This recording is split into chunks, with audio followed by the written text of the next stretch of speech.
Hola a todos nuevamente, bienvenidos a la segunda y última parte del tema que estamos viendo hoy, que es la deuda pública en Argentina en tiempos de iliquidez, ¿no? Ese es el principal factor que hoy nos complica a nosotros porque, bueno, como ya vimos en la primera parte, nos referimos al perfil de vencimientos con el ejemplo de lo que viene siendo este año, pero vamos a ser un poco más abarcativos para contextualizar y entender cómo se está moviendo hoy el gobierno nacional con las consecuencias que esto puede traer mientras renegocia parte de su deuda.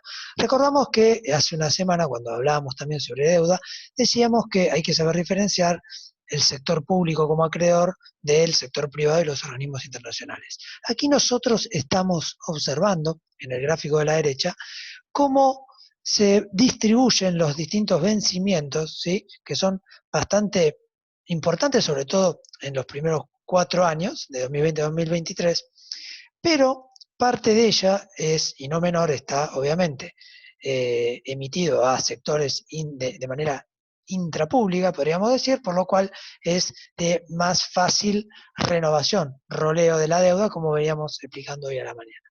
Entonces, la pregunta que nos hacemos es, ¿cuál de esa deuda es la que genera más conflictos para renovarla y que no sea al momento de tener que cancelarla, no contar con la liquidez para hacerlo? Muy bien, vamos a estos dos ejemplos. Primero tenemos en lo que ven como con las flechas verdes, la deuda que tenemos bajo legislación extranjera, que es la que finalmente puede litigar automáticamente cualquier acreedor en tribunales del exterior con grandes chances de ganar, que es lo que corresponde al fin y al cabo, si Argentina no cumple sus compromisos. ¿Se acuerdan que eran 66.000 millones el total nominal de esa deuda? Bueno, si contamos los intereses que se van abonando semestral o anualmente, de acuerdo a cada título público, bueno, del 2020 al 2024 teníamos 31.100 millones y al 2030 tenemos 72.500 millones. Esto es lo que el gobierno ya dijo que no va a poder pagar. Algunos bonistas están aceptando la propuesta que vemos con las flechas azules, la última presentada por Martín Guzmán, y varios otros no, como venimos comentando sábado a sábado en los informes semanales. Ahora, esto por un lado.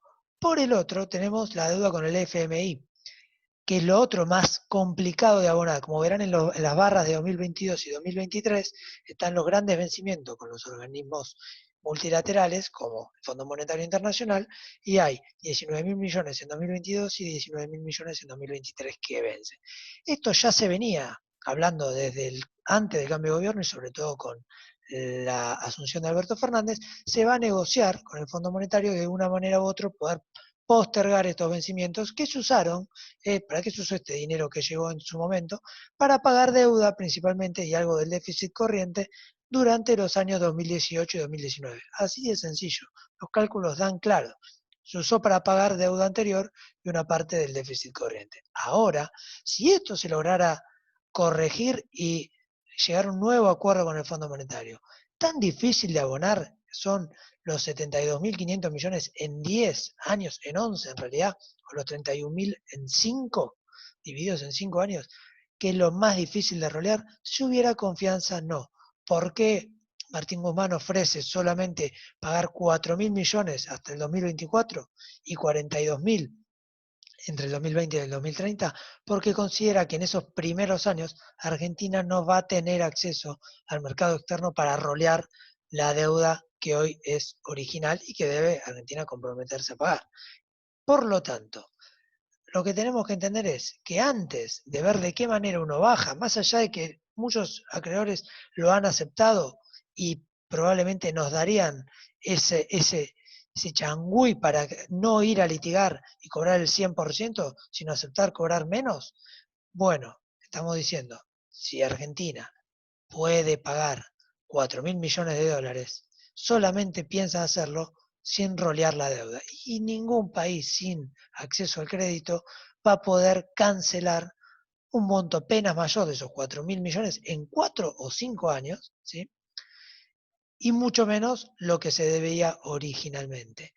Cuando nosotros decidimos como país mostrarle a quien está viéndonos de afuera que la única manera de no caer en default es reestructurando a niveles mínimos en los próximos años, muy difícilmente estén dispuestos no solamente a traer para financiar a Argentina en cualquier inversión pública, sino también en cualquier inversión privada, razón por la cual tenemos otros desbalances como el cepo cambiario, el déficit fiscal que ha crecido enormemente este año, o el déficit comercial, que es el otro gran antecedente negativo que tenemos, ¿sí? Y que hoy no existe, pero en cuanto se puedan abrir las importaciones y se reactive la actividad, puede volver a aparecer.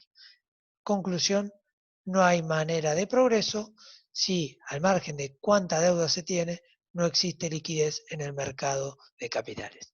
Muchas gracias y nos vamos a estar viendo en la próxima emisión.